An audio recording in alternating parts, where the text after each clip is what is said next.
ምንጊዜም ሚዲያ የዕለቱ ጉዳይ ከመጽሐፍት ገበታ ከአድማጮች መድረክ መስታወት የቅዳሜ ወጎችና የተወልደ እንግዳ መደበኛ ዝግጅቶቻችን ናቸው። 703 475 6309 ስልካችን ምንጊዜም ሚዲያ @gmail.com የኢሜል አድራሻችን ነው።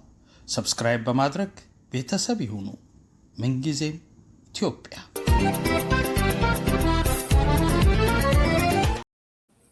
ሰላም ጤና ይስጥልኝ።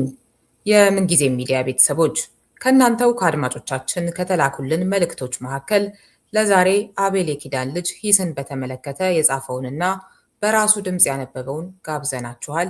መልካም ጊዜ። አቤል የኪዳን ልጅ ሂስ በዘፈን ውስጥ ብቻ ቅናት የሌለው ትውልድ። ሂስ በዘፋኙና በአድማጩ መካከል ያለውን ክፍተት ወይም ጋፕስ ለማጥበብ ነው የሚሰራው።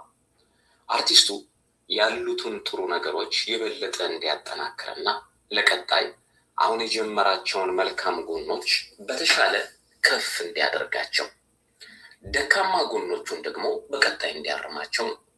አሁን የሰራው ስራ በቃ ተሰርቷል፣ አደባባይ ውሏል። አሁን ስለተሰራው ስራ ብቻ ለማውራት አይደለም ሂስ። በቀጣይ ወደዚህ ሙያ ለሚገቡት ደግሞ የተሻለ አቅጣጫን ይመለከቱ ዘንድ የማንቂያ ደውል እንዲሆናቸውና ከነሱ አስቀድሞ ከሰራው ድምፃዊ እርሱ ከተሳሳታቸው ስህተቶች መማር ይችሉ ዘንድና ስህተቱን ደግሞ እንዳይሰሩት ይሆናል። ሂስ በይበልጥ ስለ ነገ እንጂ ስለ ዛሬ አይደለም። ተደጋጋሚ ስህተት እንዳይኖር፣ ስህተት ብቻ ሳይሆን ውበትንም ጭምር ያካትታል። ዛሬ የሰራው ድንቅ ሙዚቃ ነገም እሱን በመሰለ መልኩ ኮፒ አድርጎ እንዳይሰራው፣ በተለይም ጀማሪ ድምፃውያን ከሱ በፊት ሌሎች ድምፃውያን የተሳሳቱትን ለምን እነሱም ዛሬ ላይ ይደግሙታል? ለምን? አንድ ሰው ዘፋኝ ነኝ ካለ በሺዎች የሚቆጠሩ ሙዚቃዎችን አስቀድሞ ማድመጥና ማጣጣም ይኖርበታል። ስህተትን ለመድገም ውበትን ለማበላሸት ሊዘፍን አይገባም። ጀማሪ የሚባል እኮ የለም። ጀማሪ ነኝ የሚል የምትል ከሆነ በግጥም በዜማ ወይም በድምፅ የተለየ ስታይል መንገድ ይዘህ መምጣት ይኖርብሃል። አለበለዚያ ግን በቀደሙት መንገድ እየሄደ ጀማሪ ገጣሚ ወይም ድምፃዊ ነው ሊባል አይችልም። ምክንያቱም መንገዱን የቀደሙትና በዛ መንገድ የሄዱበት በግልጽ አሳይተውታል። መንገዱንም ጠርገው ደልለውለታል። አንተ በዛ መንገድ ትጓዝበታለህ እንጂ በመንገዱ ላይ ብዙዎች ሲሄዱበት ኖረዋል። እንዴት እንደሄዱበትም ታውቃለህ። በመሆኑም እከሌ የተባለው ድምፃዊ እዚህ ጋር እንቅፋት አጋጥሞት ነበር ካሉ እንዴት አንተስ በሱ እንቅፋት ትደናቀፋለህ? እንቅፋት የሆነበትን ጉድጓድም በዚህ መንገድ ነበር የዘለለው በማለት ከነገሩ አንተስ ምን ሆነ ነው በዛ መንገድ ዘለል ልታልፈው የማትሞክረው? የሱ የቀደመው ድምፃዊ ማለት ነው። ጉድጓዱ የማትዘለው ከሆነ አስቀድመ ትናንሽ ጉድጓዶችን እያበጀ ልምምድ አድርግ። የእሱን ስህተት ብቻ ሳይሆን ውበቱን ማበላሽተህ ከደገምከው ግን ይቅርብ፣ አትዝፈን። ጀማሪ ድምፃዊ ነው፣ ተውት፣ አትተቹት፣ ይበቃዋል የሚባል አባባል አለ። ቆይ እንዴት ሆኖ ነው ጀማሪ የሚባለው? ፍቅሬ ይዤ በቃሽን ሳይመሽበሽ ይዘሽ ሻንጣሽን የሚል አንድ ሙዚቃ ለመስራት ይህንንማ 1000 ጊዜ ሰምተነው የለም? ምን አዲስ ነገር ያለው? ምን አዲስ ነገር ነው ያመጣው? ያገጣጠም መንገድ ነው የጠረከው ወይስ የዜማ ስታይል የጀመርከው? አዲስ ነገር ካላመጣ ይህንንማ ካንተ በፊት የነበሩት ድምፃውያን ሁሉ ብለውታል። የቀደመውን ስታይል አንተ እንዴት አድርገህ ወደ ኋላ ትመልሰዋለህ? የመጀመሪያ አይደለም፣ ሌሎች ካንተ በፊት ጀምረውታልና።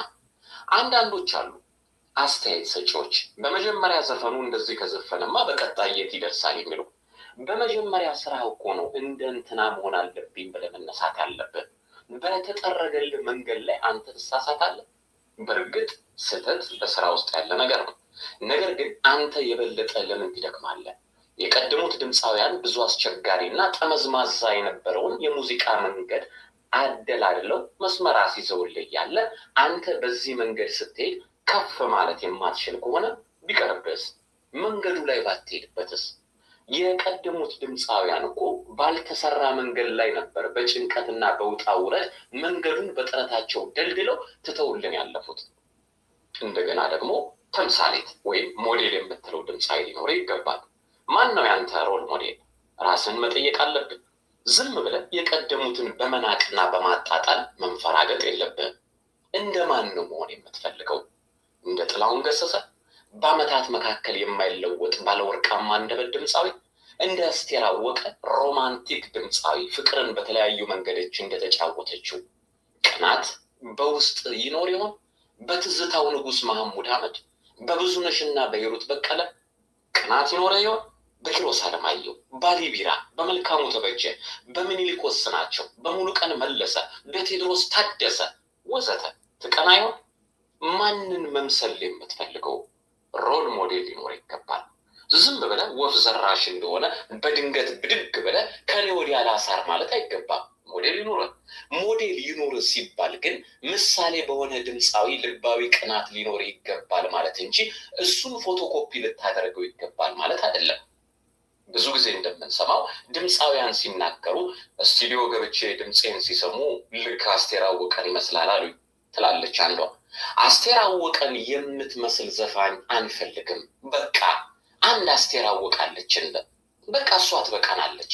እኛ የምንፈልገው ጥሩ ተስረቅራቂ ድምፅ እንደ አስቴር፣ ድምፅ ግን እንደ ራስሽ፣ ጉልበት እንደ ጥላሁን ገሰሰ፣ ድምፅህና ያዘፋፈን ስታይል ግን እንደ ራስህ። በቃ መምሰል ማለት ኮፒ ማድረግ አይደለም።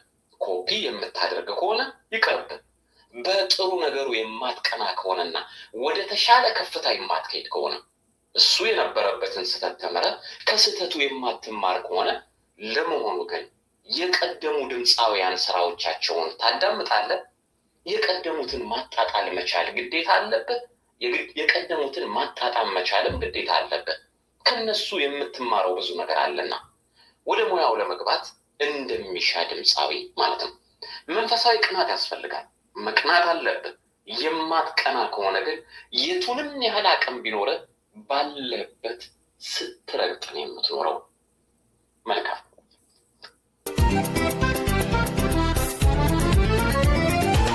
ምንጊዜም ሚዲያ የዕለቱ ጉዳይ ከመጽሐፍት ገበታ፣ ከአድማጮች መድረክ መስታወት፣ የቅዳሜ ወጎችና የተወልደ እንግዳ መደበኛ ዝግጅቶቻችን ናቸው። 703 475 6309 ስልካችን፣ ምንጊዜም ሚዲያ @gmail.com የኢሜል አድራሻችን ነው። ሰብስክራይብ በማድረግ ቤተሰብ ይሁኑ። ምንጊዜም ኢትዮጵያ።